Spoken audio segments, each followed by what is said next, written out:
This is a laundry video. I started this video when it was raining at night a couple of weeks ago, actually, about talking about a particular problem I'm having in one of my classes.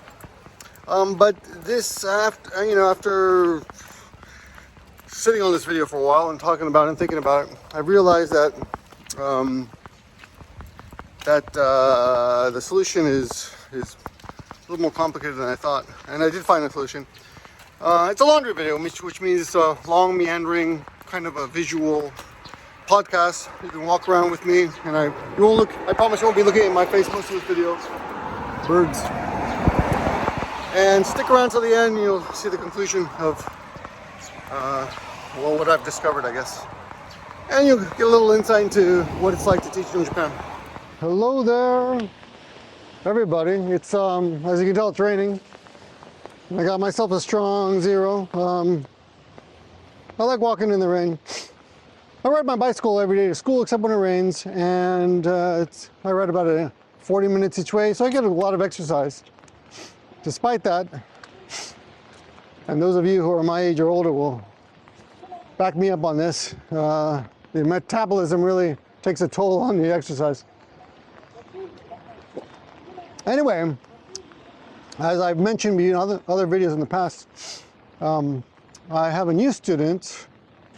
No, I have a new gig where I'm just substituting while a particular school is looking for a new teacher to get full-time. I guess it's cheaper to get someone full-time than part-time, but they can't find anybody. They had somebody, but he suddenly went home. So, anyway. I think the streets are always beautiful now because everything reflects. Anyway, kind of weird that I'm living in the Cleveland of Japan, Nagoya. But look at it, it's pretty, right? It's pretty at night. Okay, so they got me teaching this class that's full of students who are not great at English, okay?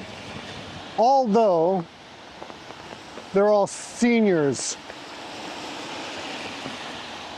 And with the exception of one student, okay? So there's one student who's actually pretty good at English. In fact, she's fluent. She's great. And the first day I met her, I was really happy, like, oh, there's someone who actually speaks English in this class. That's so nice.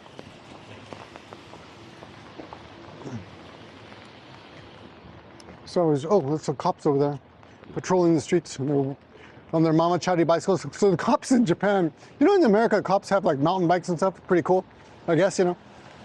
In Japan, they ride basically the same bikes as housewives. Like this kind of bike is basically the same as a cop bike. Probably a cop bike is a little bit sturdier, but there's a used store. I always wondered who buys this stuff, but anyway. So this one student, she's really high, really friendly the first day. But for this, I realized quickly that some of the students could barely read English. He was like, wow, these people are so low. I was kind of shocked because, you know, they're all fairly old. They're almost adults.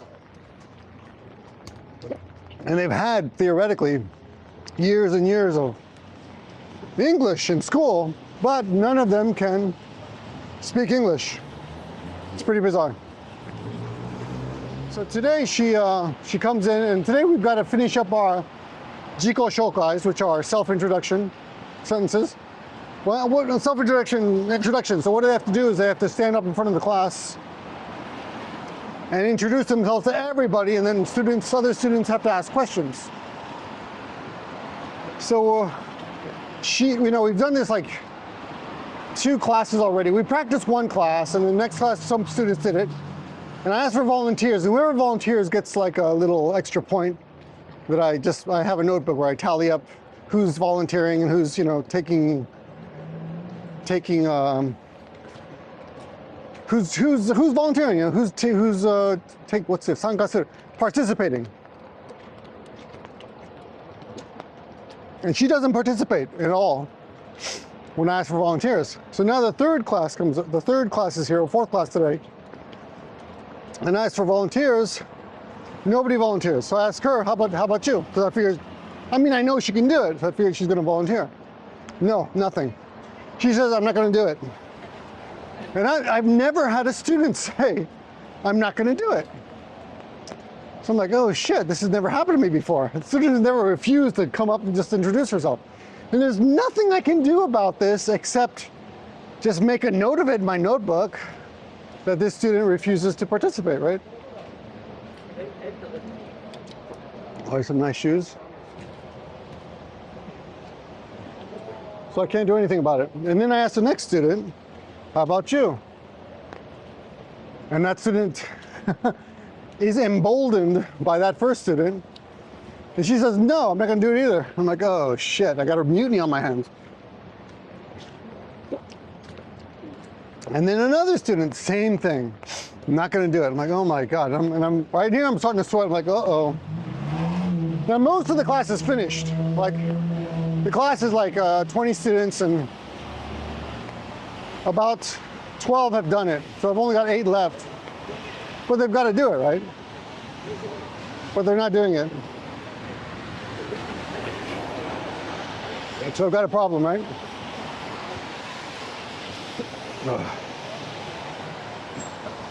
So I pick one student, but there's one student who I can tell by the look in her eyes that she knows that I'm in trouble. So I ask her, and I guess maybe my eyes are pleading with her a little bit. How about you? And she quickly agrees. I don't know, at that point what I do is I say, okay everyone, maybe you need a little time to practice. So for 5 minutes, everybody practice. Everybody practice for 5 minutes, and then we'll try again. So after 5 minutes, I ask again, and I approach this one student who hasn't said no yet, and I said, how about you? And she's like, okay, that's cool. I'll do it. And so she gets up and she does it, and it's great. And she's really smooth, no bugs, no nothing, no problems. And I'm relieved, okay? After that, everyone else falls in line, except the original 3 students. Let's see if I get something else. No. Awesome. Let's see what they got here. Something my kids might like. Huh. Oh, these paninis look good. Kind of expensive though. You know, my neighborhood place is cheaper and more delicious, so I'll just go there tomorrow. Although I gotta say, these look pretty delicious. Okay, we'll go. Anyway, back to the woman. Back to the young lady. So now, I gotta figure out what to do. What am I gonna do with her? She refuses. She's slowly, well, not slowly, actually pretty quickly, she's decided she doesn't want to really participate in my class or do anything and improve. And she's actually really good. Oh yeah, so the reason she's really good is I found out later is that she used to be in a really advanced English course, but because of some reason that I don't know, she has decided to change to this lower course. I don't know the reasons behind that. That might be something important, but that's not really gonna help me. So I gotta figure out what to do. Anyway. Huh. These guys. So I'm not sure what to do. Anyway, I'm thinking about pulling her aside and saying, okay, you don't want to do your self-introduction in front of everybody. Just do it in front of me. So that way I can say she did it, That's one option. The other option is, well, you know what? You know what I did today is I walked by her, because I know she understands everything I'm saying. And I walked by her and I said, when I was in high school, I was really angry. I told her I was I was really angry in high school, which is not completely true, but I said, when I was in high school, I was really angry. So it didn't do me any good. It didn't help at all.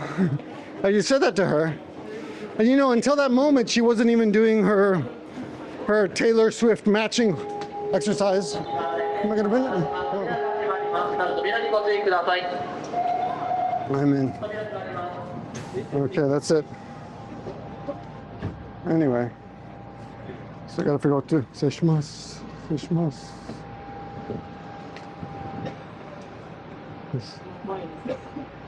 Students.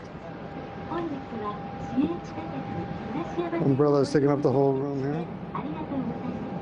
The subway, and some high school girl was taking up all the, using her umbrella to take the space up, which I thought was pretty funny.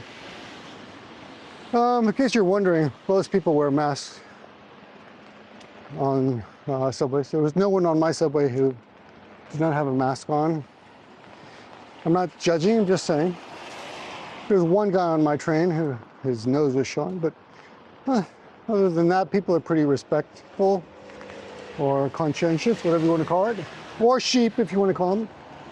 This video is not about that, but I'll throw that out to the people who get triggered by people who are wearing masks, because there are quite a few of you. Oh my God, he's wearing a mask in the gym. Oh my God, I can't believe it. Jesus Christ. Get a grip. Anyway, so let me go back a little bit. I forgot to tell you, this young lady was not even, I handed out this matching exercise using Taylor Swift vocabulary. It was fairly easy. Half of the questions were in English, and they had to choose from Japanese. So they had a good idea. I mean, it was, you know, if it's English, it's really hard for some people. But if it's Japanese, they have at least an idea of what it could be, right? So this one young lady refused to even do that until I walked by, and then I said, you know, when I was in high school, I was really angry all the time. And it didn't really help me. And then after I said that, she started doing it. But it was just depressing, you know, as a student, how she wouldn't, because she's such a good student. Her ability is so high. And she was so engaged the first day, but then when she realized that, I think she's just pissed off that she's stuck in a class with everyone who can barely speak English at all. And she's taking it out on me, which I guess I can understand. I mean, but you know, what can I do? This is the 7-Eleven where someone was really stinky a long time ago. Let's see if that's still true. Nope. Well, I'm wearing a mask, so what the hell do I know? I grabbed these for my kids because they really like these.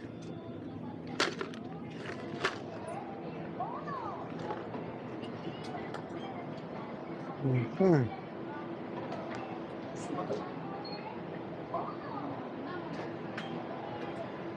Oneshimasu.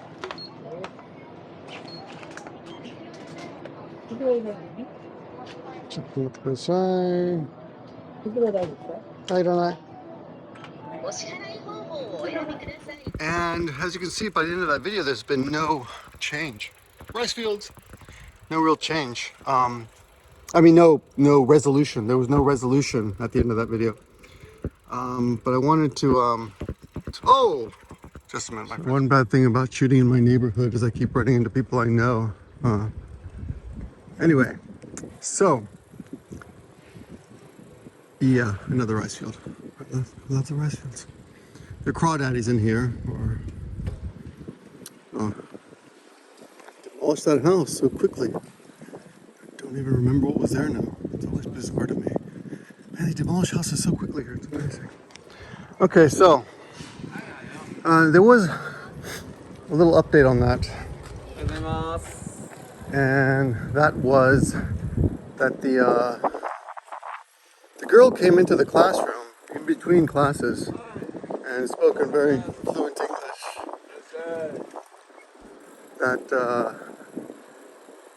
she said she didn't want to be called on in front of the class. She's embarrassed by her ability. And actually, she wasn't the only one. There's another girl who said the same thing, who's also in a different class, but she was also a little bit more fluent than the other ones. She also said the same thing. She said she didn't want anyone to call on her in front of the class because it's embarrassing for her to speak English in front of everyone. And it's basically they're embarrassed by their ability, which is a common theme in Japan in classes where everyone's ability is fairly low. They don't want to stand out, even if it's a good thing. Now, there are, another person I know said, there are, of course, the exceptions. There are students who have no problem standing out, but they're kind of nerds. And they, I guess they're socially a little bit awkward and they don't know how to read the room, so to speak. So in Japanese, they say kuki o yomu, which literally means read the air. And I guess interestingly enough, the students who are often most apparently skilled at English are the ones that are also socially a little bit awkward. And if you do ever come to Japan and speak English, or if you ever meet anyone who's very fluent in another language, yeah, they're often socially awkward and a little bit nerdy, which tells you something. Because I've met a lot of really cool Japanese people who don't speak a lick of English. So that's kind of interesting. It's almost like it's irony, right? It's ironic that the people you are most likely have interactions with are probably going to be the social dregs of society on one level. Anyway, so that's a little cap on this story. Of course, the year is still long. I don't know what will happen to this girl. Yeah, actually, I talked to a few other teachers about her because other teachers have had the same problem, and they noticed that she was really friendly the first month, but then she changed. So, not just me. And they were wondering what to do about it, but apparently she has, it's just her. That's just the way she is. And she stands out because everyone knows that she's actually very fluent. Okay. So, something else happened today. After I made that last part, and I was on the bicycle in the daytime, I went to school. I taught a different class. And I was teaching a very kind of a complicated lesson about the different meanings of mean. The word mean can mean the meaning of something, a definition. It could be mean to treat someone in an unpleasant fashion. It can mean to emphasize what you want to say, like I mean it. It can show purpose, like I didn't mean to do that, or I meant to do that, to show that you had an intention. It can also be used in a slang variation, like I make a mean cup of coffee. And it can be used to clarify when people misunderstand you, like that's not what I meant. And the last one, of course, the average of something, like the mean age.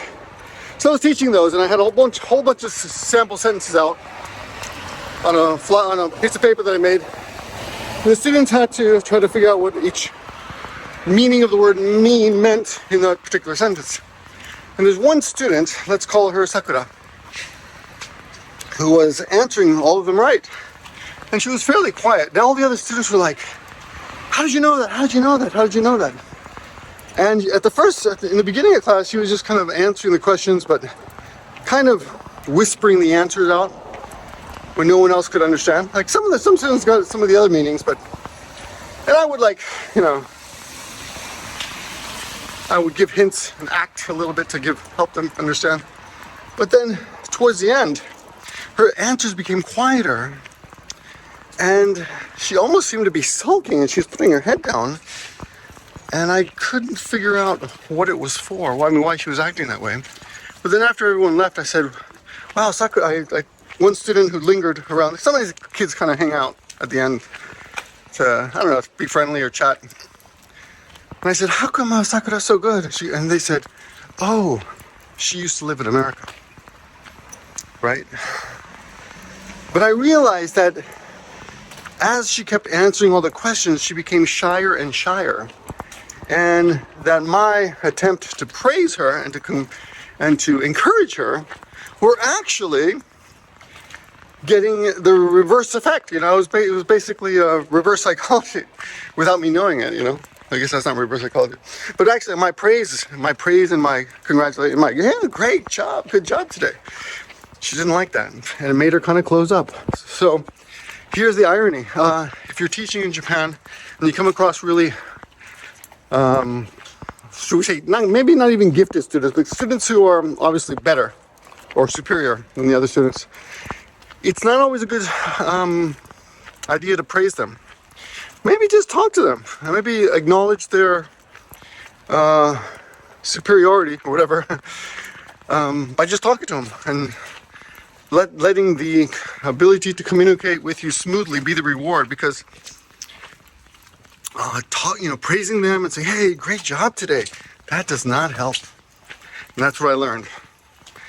And I've kind of known this, but not really, because I've never taught in this kind of situation. Yeah, I've never substituted at a big high school before. So anyway, that's coming to an end. Only a couple weeks left of that, and summer vacation kicks in. But it was a learning experience, though, because, like I said earlier in the video, the people who come to Eikaiwa who really want to learn English, they're not shy, and they want to talk, and they want to talk more than ever all the other students in the class, and they're not good at reading social cues. They're kind of the nerds. Like I said, the dregs of society on the social level. Okay, that's all I got for you. Thanks for watching, guys. Long ass video. Like I said, if you got something out of it, let me know in the comments. Let me know with your thumbs up, and subscribe if you want to see more. I don't make that many videos these days, but I'm trying. Yeah, as the kids get a little bit older, it'll get a little bit easier, you know. Be my kids, I mean, not those kids. Yeah. All right, talk to you soon.